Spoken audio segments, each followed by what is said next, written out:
अमेरिकी डॉलर जी मुल्क में लार्ज जो सिलसिलो जारी। इंटरबैंक में डॉलर वधिक 88 पैसा सां हंगो। अमेरिकी डॉलर 286 रुपया 50 पैसनि जो थी वियो।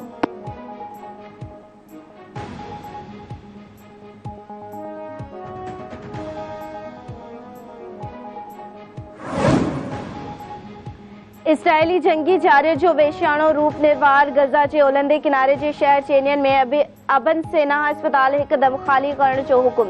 इसराइली फौज अस्पताल के चो तरफ घेरे में आणे छड़ियो।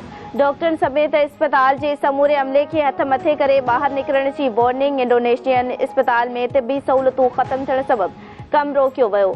जबालिया पनाहगीरन कैंप ते ॿीहर हमलो। केतिराई माण्हू शहीद। विच गज़ा में फ्यूल स्टेशन ते बि हमले में 9 फ़लस्तीनी शहीद। खान यूनिस में बमबारी के नतीजे में ॿारनि सूधो 10 ॼणा शहीद थी विया।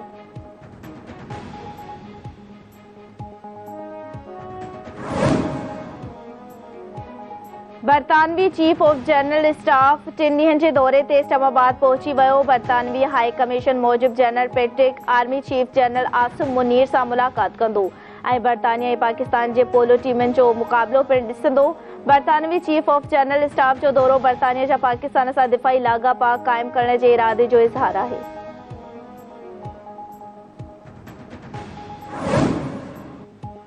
पाकिस्तान में अमरीकी सफ़ीर डोनाल्ड प्लूम चयो आहे त पाक अमरीका लाॻापिया सिक्योरिटी खां अॻिते वधी हाणे मुआशी इस्तेकाम ताईं पहुता आहिनि।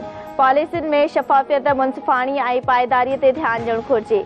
ग्रीन एनर्जी पॉलिसी सां पाकिस्तानी मैशत जो पीतो जारी आहे ऐं इक़्तिसादी आज़ादी मुमकिन थी सघे थी। ग्रीन एलान सां माहौल, तवानाई ऐं पाकिस्तान जूं ॿियूं मुआशी ज़रूरतूं महफ़ूज़ रखे सघनि थियूं।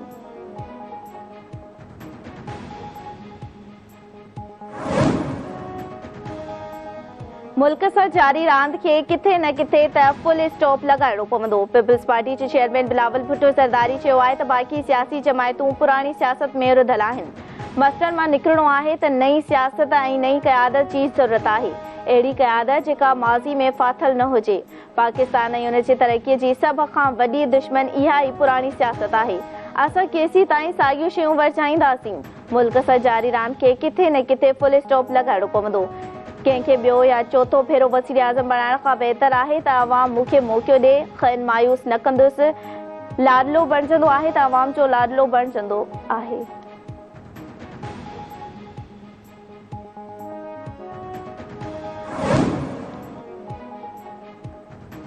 ICC वर्ल्ड कप जे ॿिए सेमीफाइनल में ऑस्ट्रेलिया ॾखण अफ्रीका खे शिकस्त ॾेई फाइनल में पहुची वियो। कैंगरो सेंसी खयस मुक़ाबले बाद प्रोटेस खे 3 विकेटनि तां शिकस्त ॾेई 8हों भेरो फाइनल लाइ क्वालिफाई कयो। ICC वर्ल्ड कप जो फाइनल भारत ऐं ऑस्ट्रेलिया विच में खेॾियो वेंदो।